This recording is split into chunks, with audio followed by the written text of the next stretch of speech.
আপনাদের বাচ্চা আপনার টেনশন নাই, আপনি ঘুমাইতেছেন, আপনার বাচ্চা তোমার মারে কেউ নিয়ে আলাইগা তোমাদের কেমন লাগবো?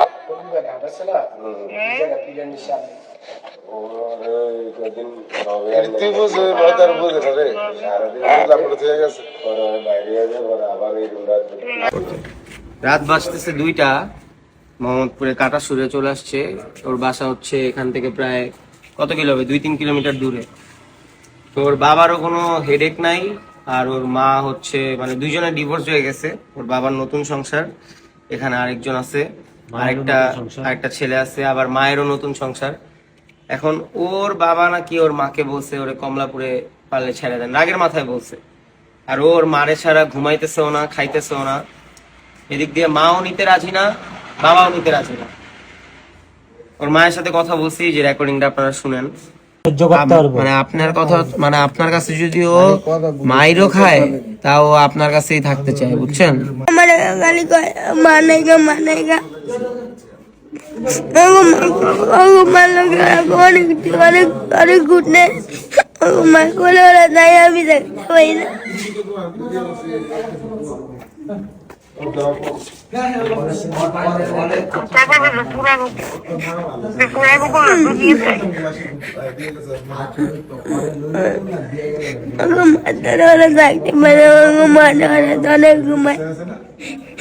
আমি ঘুমাইতে পারি না, আমি একা ঘুমাই।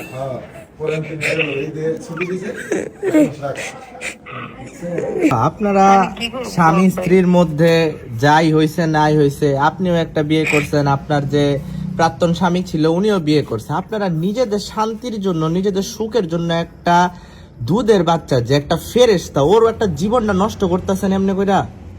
ওরে আপনারা কষ্ট দিয়ে কি আপনাদেরকে মনে করেন আল্লাহ ভালো রাখবে? আপনার কি মনে হয় বলেন তো? আল্লাহ কি সহ্য করবে? এটা কি আপনার প্রথম বাচ্চা? চিন্তা করেন, আপনার প্রথম বাচ্চা, তা আবার ছেলে হয়েছে আল্লাহর রহমতে। কত সুন্দর দেখতে, কত আশা করে মানুষ।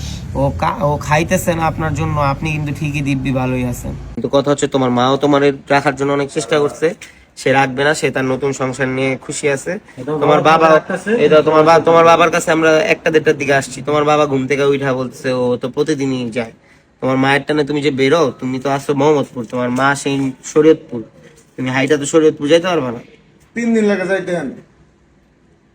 হাইটা তো যাওয়া সম্ভবই না। তুমি যদি একটু কষ্ট করে, চিনে না তো, এটা তো আমরাও জানি, চিনে না। তোমার মা তোমাকে রাখবে না। এখন তুমি কষ্ট করে তোমার বাবার সাথে যদি থাকতে পারো, তাহলেই ভালো থাকবে।